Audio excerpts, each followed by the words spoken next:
ಸರ್ಕಾರ ಎಲ್ಲ ಒಂದು ರೀತಿ ವಿಫಲ ಆಯ್ತು ಅಂತ ಇನ್ನು ಮುಖ್ಯಮಂತ್ರಿಗಳು ಯಾರು ಎಲ್ಲೂ ಭೇಟಿ ನೀಡ್ತಾ ಇಲ್ಲ ಸರ್. ಪರಿಹಾರಗಳನ್ನು ಅತಿ ಬೇಗ ಕೊಡ್ತಾ ಇಲ್ಲ. ಇಲ್ಲ, ಸರ್ಕಾರ ಈಗ ಒಂದು ರೀತಿ ಸ್ಕ್ಯಾಂಡಲ್ಗಳಲ್ಲಿ ಸಿಕ್ಕಾಕೊಂಬಿಟ್ಟಿದೆ.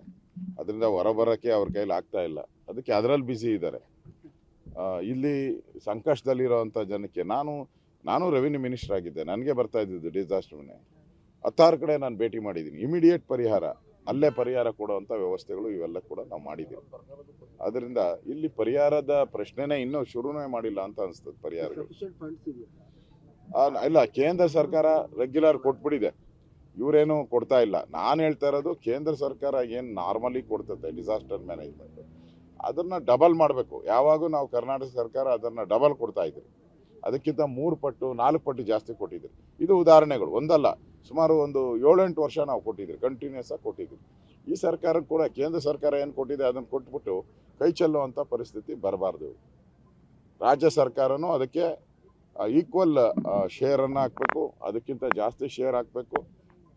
ಪಾಪ ಯಾರನ್ನು ಕೂಡ ಮನೇನ ಈಗ 95,000 ಬರುತ್ತೆ NDRF ರೂಲ್ಸ್ ಪ್ರಕಾರ, ಅದರಲ್ಲಿ 95,000ದಲ್ಲಿ ಏನು ಮಾಡೋಕ್ಕಾಗಲ್ಲ.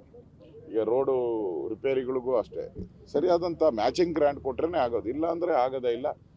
ಸಣ್ಣ ಪುಟ್ಟ ರಿಪೇರಿ ಮಾಡ್ತಾರೆ, ಹೊರಟೋಗ್ತಾರೆ ಅಷ್ಟೇ. ಅದರಿಂದ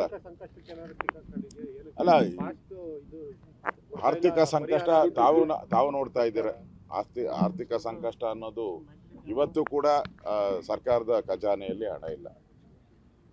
ಒಂದು ರೀತಿ ಪಾಪರಾಗಿರುವಂಥ ಸ್ಥಿತಿಯಲ್ಲಿ ಇವತ್ತಿಂದ ಅಂತಲ್ಲ, ಕಳೆದ 6-7 ತಿಂಗಳಿಂದನೂ ಕೂಡ ಅವತ್ತು ದುಡ್ಡು ಅಡ್ಜಸ್ಟ್ ಮಾಡಬೇಕು. ಈಗ ಟ್ಯಾಕ್ಸ್ಗಳಾಗ್ತಾ ಇದ್ದಾರೆ, ಎಲ್ಲ ಕಡೆ ಟ್ಯಾಕ್ಸ್ ಹಾಕಿದ್ದಾರೆ, ಆದರೂ ಕೂಡ ಅವ್ರಿಗೆ ಆಗ್ತಾ ಇಲ್ಲ. ಈಗ ದಲಿತರ ಅಮೌಂಟು ಸುಮಾರು 25,000 ಕೋಟಿ ಟ್ರಾನ್ಸ್ಫರ್ ಮಾಡ್ಕೊಂಡಿದ್ದಾರೆ ಅವರ ಗ್ಯಾರಂಟಿಗಳಿಗೋಸ್ಕರ.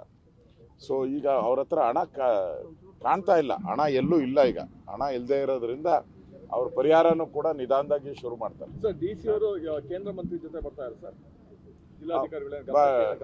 ನನಗೆ ಈಗ ನನ್ನ ಭೇಟಿ ಮಾಡೋಕ್ಕೆ IBಗೆ ಬರ್ತಾ ಇದ್ದಾರೆ. ನಮ್ಮ AC ಅವರು ತಹಸೀಲ್ದಾರ್ ಎಲ್ಲ ಬಂದಿದ್ದಾರೆ ನನ್ನ ಭೇಟಿ ಮಾಡೋಕ್ಕೆ. ಜಿಲ್ಲಾಧಿಕಾರಿಗಳು IBಗೆ ಬರ್ತಾರೆ ಭೇಟಿ. ಈಗ ಕೇಂದ್ರ ಸಚಿವರ ಭೇಟಿ